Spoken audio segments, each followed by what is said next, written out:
Okay, can we just say how much we love the little winky animation thing? Like, that is the cutest thing in the world. She's so cute. She's so cute. What's her name? Actually, that's a great, I don't know what her name is. My daughter designed that, so that's what you get with a 5-year degree. I love it. Honestly, something it takes. Yeah. It's pretty good. I love it. All right, everybody. It is Social Surge with Fly and Mo. And if you're wondering what we're talking about, the little winky thing up in the corner, that is my logo. She is a wise old owl, just like me. You notice she's got some of the glasses, the little stripe in the hair. She a little round, just like me. That fade was so sick. It was nice, right? I'm learning things. What the heck? Yeah, and that, I feel it too. Like, you can be professional, you can do this full time, and there is always more to learn, right? There is always a level up, but you gotta start somewhere. And you're starting here with us this morning, 7:30, 5:30, Social Surge. Yes. And we're both wearing plaid on April Fool's Day. We did not coordinate that. Do you do April Fools? Like, do you do that with Ruby anymore? I have a secret. I'm deeply unfunny. People seem to think I'm quite funny, and that's just not true. I really enjoy funny people, and I really enjoy laughing. So I have nothing planned. So, but Ruby's idea. Good morning, Dwayne. Ruby's idea of April Fool's joke. She's planning something. I have no idea what. So. I love the fact that she's planning something, because that is hilarious.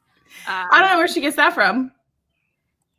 Dwayne says there's always a level up. There is. But I am looking forward to seeing if any of the accounts today have any stuff, right? Yeah, Strip Mall Guy already posted I love HOA. So I'm like, see, it doesn't have to be a banger. Good morning, Hector. That is a great example of like just a simple twist, just and not a lot of effort, right? Now there are some people who, and especially big brands, will sometimes do this, like they will dump a lot into like their joke campaign, right? And we love them and we appreciate them, but it is hard, really, in the true nature of an April Fool, of like really get the gotcha. It's hard to do that. It's hard to do that now, but it is a nice moment to like just send yourself up a little bit. There was something weird going on with Little Caesars social media over the weekend. Did you see anything about that? I didn't. So it caught my attention, and I was like, what the heck is, because they did like an apology on like X. I was like, what is this about? So of course I'm trying to deep dive and go back and find out. And I'm like, this is so weird and so random. So then I found a Reddit thread. Have to go to Reddit. And apparently it was supposed to be something for like, I don't know if they're bringing back their pretzel crust or they're doing something, but like after I found out that it was like a whole marketing ploy, I was like, oh, you people suck. Like, I'm not interested. So, and my daughter worked for Little Caesars for a while. So I'm just like, yeah, I'm definitely not interested. Yeah. Have feelings. It was fine. It's just, when you have, I'm not even going to go into that right now. I'm not even going to go into that. So we're fine. Everything's fine. Good. Well, I was going to say, we don't talk about it a lot. Reddit, there is commercial real estate community on Reddit. It's interesting that I don't hear a lot of people talk about it. I'm on it. I see it. I check it. Just to like stay in the loop there. But it is a little bit of a different community. I'm at some point I would like to start. There's a lot, I would say, that of this community that we are a very optimistic bunch. The Reddit is a place that skews less optimistic and highly cynical and a little bit fire. Yeah. There. Like, yeah, one of the guys that I know, he was like, have you ever heard of like this Reddit thread? And I'm like, no. And he's like, one of my posts got put up. And the only reason I know about it is because somebody came and posted it on my LinkedIn thread. And I was like, oh my gosh. I'm like, what are you going to do? And he's like, I don't know. What should I do? And I'm like, that's up to you. I'm like, I went and looked at his stuff. I'm like, there's nothing wrong with what you posted. Like, what you posted on LinkedIn was fine. It's part of your journey. There's nothing wrong with it.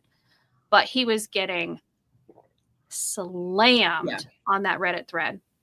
And I was like, there's a subreddit called LinkedIn Lunatics. Yes. And I have seen, I don't know if that's what you're talking about, but there's different things, right? But I have seen people that we know get posted on there and get dragged, right? So I think that's a part of the reason that Reddit is not in the stack. A, it's anonymous. B, it's a place that people go to poop on things. So yeah, absolutely. That's why I was calling it a dumpster fire, because like with this whole situation, he thought it was funny, but then eventually he called me back and he was like, I went ahead and deleted or no, the Reddit thread ended up getting deleted. And I was like, well, it almost seems to me that the person who shared it with you is probably the person who posted it there. And he was just like, that's a really good point. I'm like how else would they know? Like, this isn't your normal like social media. So he's like, I went ahead and deleted my post. I'm like, it was a good post. You should have left it. But he went ahead and deleted it after they. There are some other things, and you and I have been talking about that we've been seeing lately that are good things for everybody to know, and across the social media space, for lack of a better word. What do you think about Substack? What's that? Substack. Substack? What about Substack? Like, explain to, because I've been asked this question. They're like, should I get a Substack? And I'm like, I don't know. Should you? The best explanation that I have for it is a platform to have a newsletter. Okay. And build a community. Yeah. Okay. That's the best. I mean, it's quite popular in the tech space, and then also in like journalist space. So like I see a lot of bloggers or writers who will write for different publications will often go there to sort of like centralize their followers, and you can build community and like have other writers on there too. But to me, it's a platform. It's just another platform. I don't know. It's clean. It has a nice look. I honestly don't know much more about it than that. I know I have like subscribed to people's Substacks before. I have too, yeah. And then unsubscribed. Yep. Because I'm just like, I think it gets to a point where I'm just platformed out. Yeah. And I'm like, I need that shirt. I don't need another platform. Like, make the ones work that I have. Right? Just make them work. Make them work. Make the algorithm help us out. Yes. And here's the thing. Like when people ask these kind of questions, like, oh, do I need a Substack? Like, oh, should I look at this tool? Like that, like all of this kind of stuff, right? If you are starting there, honestly, you're starting in the wrong place. You're starting in the wrong place because like, yeah, okay, cool. You're going to go to get a Substack. What's the content? What are you actually going to write about in that Substack? Like you know what I mean? And so when people start with the format and they're not starting with the message, for me, that's a flag of like, okay, we got to like back it up because the platform is not going to solve the problem for you. The software is not going to solve the problem for you. You need something to put into it or you're going to get nothing out of it. That's just really it for me. So that was the mic drop moment right there, because that was absolutely perfection. Thanks. Perfect. That was perfect. So, I think about it a lot. What? I think about it a lot. And then the other thing, so there have been a couple other things come up about different like software and platforms recently. And like me personally, like I do a lot of video editing and I use CapCut primarily. I was not served well by TikTok and CapCut coming back because when we had the threat of it being taken away, I was like, oh, cool. I'm finally going to learn DaVinci Resolve, like a different low cost, open source video editing. And again, there's so many out there. You can use Adobe, you can use Canva, right? All of these other tools. And so once again, we're having discussions about, okay, is this going to go away? And so, Instagram, Meta has started testing their edits app with sort of big accounts or like high status creators. I've seen like made with edits come up on some different reels. I'm not going to share which ones. How is the quality though? How is it? Is it comparable what you're seeing so far? I wouldn't have known that it was edited specifically on that app unless Instagram wasn't like plugging and teasing the fact that it's coming. Because I'm not getting served that in it my looked just like all the other videos that creator has done. Okay. And so, I mean, like, who knows? I mean, like, also the video, some of these videos that are really popular, they're not technically complicated. There's cuts, there's music, there's, text overlay. And there are so many different apps that you can do that with. So, but the one thing that I, am reminding myself of, and it's a good reminder for everybody else, again, the tools, the software, the platform, all that stuff will constantly change. Even CapCut looks so much different, has so much different functionality now than it did, 6 months ago, a year ago, however long it's been around, right? Right. So again, when we are working in an industry where things are constantly changing, constantly evolving, some things could go away, some things could come on and disrupt the scene. Like, the point that I'm trying to make here is that, like, you need to be prepared and like also like build some endurance and resiliency. Like, a part of the reason I haven't ported away from CapCut to another platform is just the sheer fact that I already know how to use it. So, but I need to be prepared to be ready to make changes and not let a disruption to an access to a platform totally dismantle my entire system, which is that, I mean, that's what happens, right? Right. So if you're not familiar with what we're talking about, so the clock is ticking on TikTok and CapCut. TikTok and CapCut are sister companies owned by ByteDance, which I believe is the main company. As of right now, Congress hasn't done anything. I believe they have until April 5th to make a decision. Congress hasn't done anything, and we don't see any potential buyer. Actually, Microsoft has put their toe in the water. There's been some other people. I think Mr. Beast has talked about it.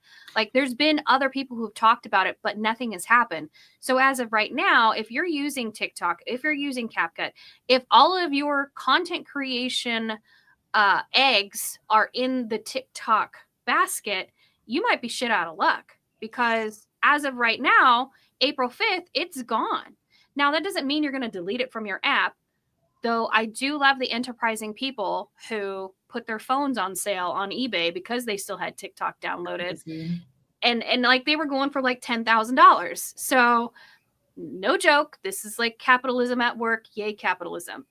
But the point is that if you are only using one platform, you do not have an omni-channel presence, you need to start rethinking that.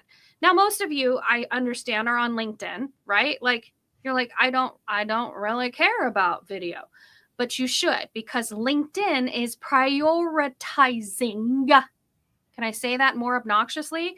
They are absolutely prioritizing vertical video, 2 minutes and less, or is it 3 minutes and less? I think it's 2 minutes and less.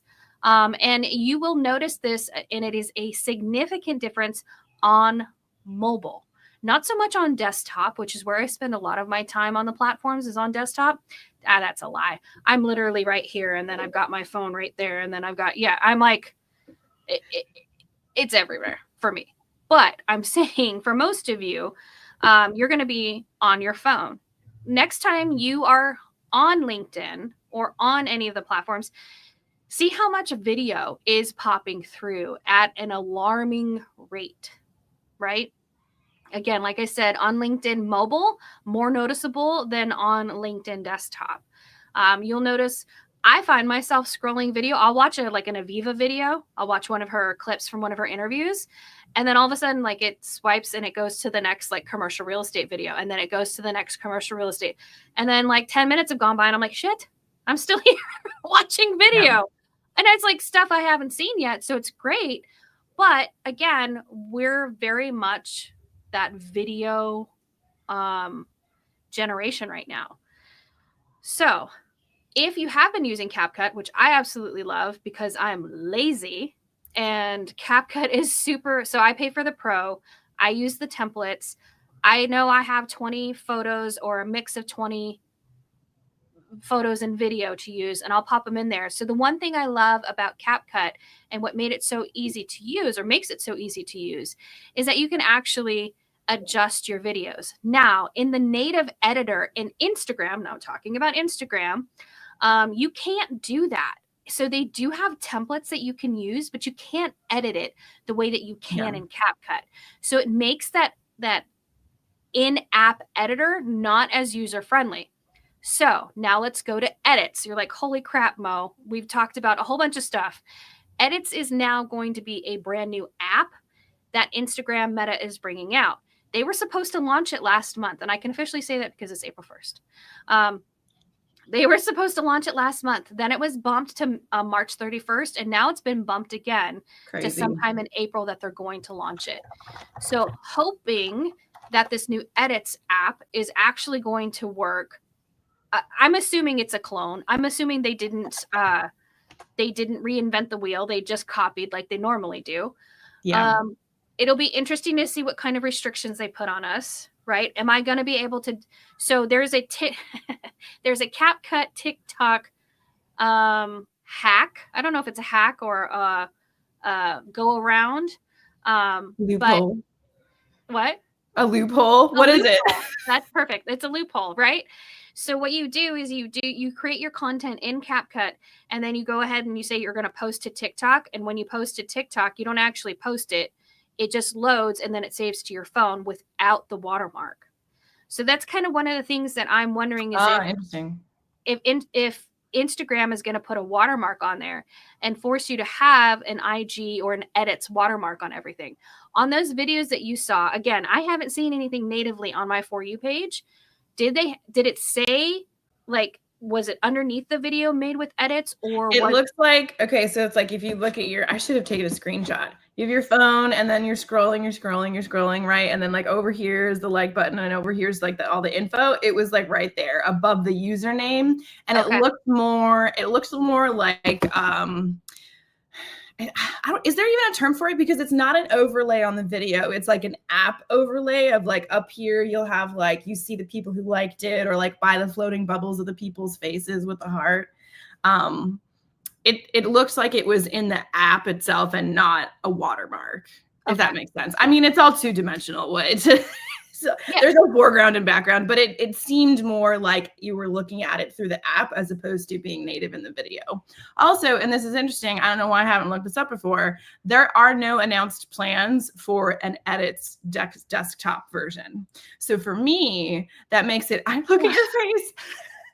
For me, it makes it like, what is the point of this? Look, editing video is super accessible on your phone. It is Doug, I was editing videos in Windows Movie Maker in the early aughts. You know what I mean? And I'm just like, the fact that you can do all this crazy stuff on just your phone, people who are younger than me really won't appreciate that. But the fact that there is no desktop version of the Edits app is, to me, immediately, I probably will not spend any time learning it. I will probably just go ahead. If we lose CapCut and I need to do this anyway, I'm going to go to DaVinci Resolve, which already sounds like, when people hear that name, they're like, oh, that's pearl clutching. Like, that sounds too complicated. You want to know what? Sometimes those interfaces and those platforms, these softwares can be very complicated, but there are also so many resources to learn how to do the basic things. But I move so much faster with the volume of work that I have to do. I move so much faster when I have access to my like Iron Man, like Tony Stark, like entire desktop setup. Yeah. That was really disappointing news to find out live. Yeah, no, it absolutely, you saw this, like, you're not going to give me a desktop version. Like, I can't be, as much as my family thinks I'm already stuck to my phone, I can't be stuck to my phone to be able to edit, because that's the only way it's available. Now, that being said, I have the desktop version of of CapCut, and I don't use it. I actually do everything in CapCut on my phone just because I use templates. And that's it. I don't do a lot of editing in CapCut. I do all of my editing in Descript, which before I had Descript, I used Premiere Pro, and Premiere Pro is an Adobe product, and death to Adobe because they suck. There's I have issues with Adobe right now that we pay for the enterprise. It's like $192 a month. I got kicked out, and now I can't use simple programs. So now I'm paying an additional $35 for AI for Adobe Illustrator because I cannot access and I can't call anybody. Like, it takes forever. Ain't nobody got time to be on the phone for 3 hours waiting for somebody from Adobe to actually respond. So that's a whole other story. I do love Adobe Audition. It's like one of my favorite things. That's for all of your audio editing. Premiere Pro is okay. It's really good after. How do I say this? So Adobe split apart a bunch of different programs. They split apart like a few programs. They cannibalized them and made like After Effects. And then they did, InDesign. And these are all different types of programs for different things. But back in the day, Shots, they were all part of the same one, right? Like, they were all like, you had it part of something and you could do everything in there. And then, of course, Adobe gave us the Creative Suite. So instead of actually selling a product, now they're selling a cloud, a suite that you pay for. So I got one of the last versions of Adobe Audition, which I still use, and it still works just fine. But it's a standalone product, and it was amazing because you could actually do video editing inside of it, right? Like, I know, and so there's a lot of different products that are out there. Let me get off the Adobe train real quick. You can use Adobe Express for video. That is one of the options there. I don't know what the free version offers because I'm so irritated with them that I just kind of stay away from all Adobe products. InShot is another great program for you to use. It is an option. They have a free version, but you have a watermark, so you can pay for it. I did a little research last night, and there's another one called VN Video Editor. It is on iOS and Android. It's like a Premiere Pro. It's user friendly. And they do have a free version with no watermark and no ads. So that is something that I'm actually going to check out because if this gives us templates the way that CapCut does, or if it allows for quick video editing, hold on, let me take a look at my phone really quick because I actually have the other ones I have on my phone that I use for very quick editing. It's called Videorama. I got grandfathered in, so I paid $4.99 for the app probably in 2017. I don't know how much it costs now per month, but I paid $4.99 and that's it. It's that's fine. Nice. Let's see what. Thank you, Dwayne. Thank you. I like that. I love that. Oh no, I need to say, okay, actually, what this is appropriate for April Fool's Day. And I will post on this, but I have this thing where if somebody makes me laugh out loud in a comment on one of my posts, and I will qualify this as one of my posts, I send them something in the mail. It is called a laugh reward. I have a whole stack of emergency dad jokes that I send to people to thank them for making me laugh. So I will post today to remind people of that. And Dwayne, you should DM me your address so I can send you your laugh reward because that was sweet. I love that. Adobe Adobo. Better call the whole Adobe thing Adobo. But really, okay. So you have a plethora of choices of apps that you can use both for where you're going to post, what you're going to post, how you're going to post, whatever, right? And even us, look at all the different softwares that we use, that we try.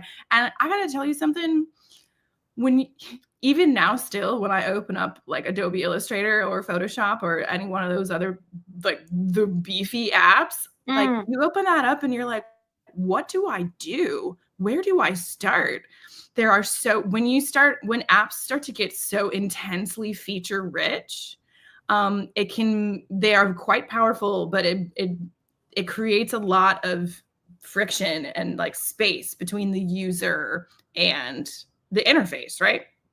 And so, you know, something like CapCut, something like edits, you know, when it comes out for the rest of us, you know, it's one thing that I really love about what social media apps have done by creating their own native editing is that it's consolidated, it's brought the experience where people already are, right? And so it can make it a little less what's the word, like friction, or it just makes it less daunting. And so one of the things when people yes, Robin, I think you've gotten the laugh reward. I can't remember. If you haven't, today's your day. So again, if you're trying to figure out which app or platform or tool or whatever is the right one for you, you just need to choose. Because there are millions and millions of different ways to do this, right? And you can spend the rest of your life trying to decide what the perfect tool is for you, right? Just choose one and commit to it for a little bit, to see if you can just to see how it works, right? And try it, right? But the reality is that the best one to use, as Mo always says, is the one you're actually going to use, right? Right. Absolutely. That is, we can talk all about all these. I mean, I have an entire list. There's Wisecut, Runway, LumaFusion. I talked about Descript. There's Adobe Premiere Rush. I don't know. I haven't used it, but I'm just so irritated with Adobe. There's KineMaster, which kind of makes me laugh because of the name, because like it's kind. It's spelled that way too. Splice, InShot, and VN. So we already talked about VN Video Editor. The reason I'm mentioning these is because you can actually use them offline, which is huge. So if you're into video editing like we are, like that is big, that you don't need that internet connection to be able to do those things. I'm actually going to check out Splice, and I'm going to check out another one called, that is the one by GoPro. I'm going to check those out and see exactly how you can use those, because to me that would be something I use. I use Descript daily. Descript for me is it's literally something we use. The other thing I like about Descript is this should be a topic of a session on video editing at CREI Summit. I love it. Yes, I think we're covering, aren't we? Yeah, I'm pretty sure. In the Genius Bar, I know we're going to have people there to help you create and edit your content. So you can bring it to one of the geniuses and they'll be able to show you on your phone or on laptop how to actually be able to create some of this content that we're talking about. If you're not familiar with CREI Summit, go to CREISummit.com. We are still taking nominations for the ReTwit List. ReTwit is for developers. It's for those people that are part of the investment group on Twitter /X. But really, it's for anybody who's part of that development and investor group.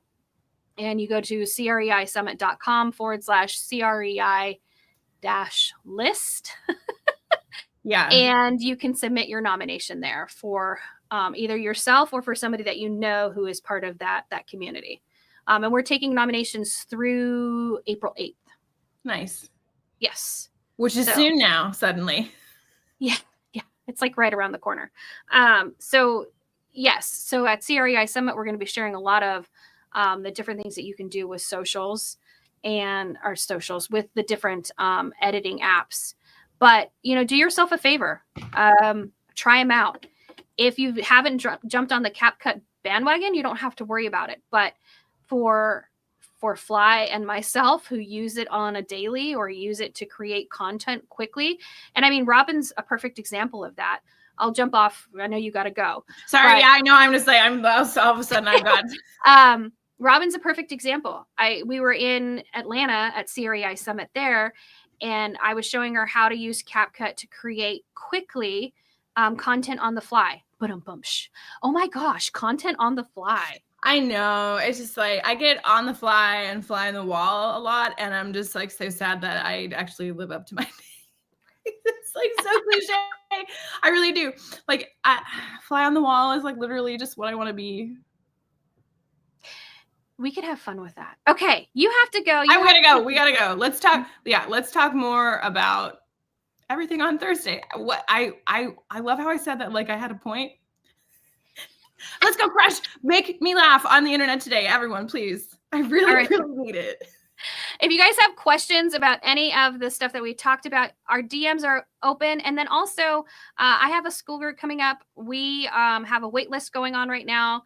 I'm going to see if I can commandeer Fly to come into the school group and help me out with that. So something you and I still need to talk about. Yeah. But anyway, everybody have a great day and happy April Fools. Let's go laugh. Bye.